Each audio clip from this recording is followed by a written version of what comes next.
শিশু হাসপাতালের কার্ডিয়াক বিভাগে আগুন লাগে জুমার নামাজের সময়। দ্রুতই আগুনের ধোঁয়ায় আচ্ছন্ন হয়ে যায় বিভাগটি। এই সময় 17 জন শিশু রোগী চিকিৎসা নিচ্ছিল সেখানে। আগুন লাগলে রোগীদের সরিয়ে নেওয়া হয়। কয়েকটি এসি সহ চিকিৎসা সামগ্রী পুড়ে যায়। এই সময় আতঙ্কে রুম থেকে বেরিয়ে আসে অন্যান্য ওয়ার্ডে ভর্তি রোগীদের অভিভাবকরা।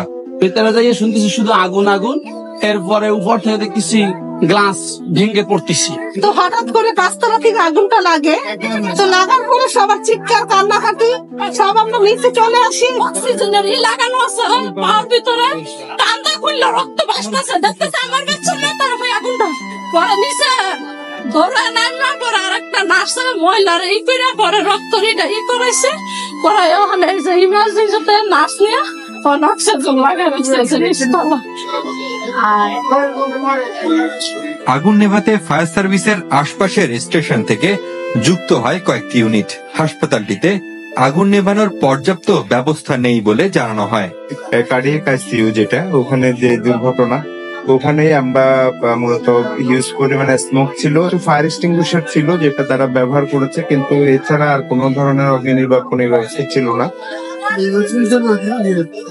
তদন্ত কমিটির প্রতিবেদনের পর ক্ষয়ক্ষতির পরিমাণ জানা যাবে বলে জানিয়েছে হাসপাতাল কর্তৃপক্ষ।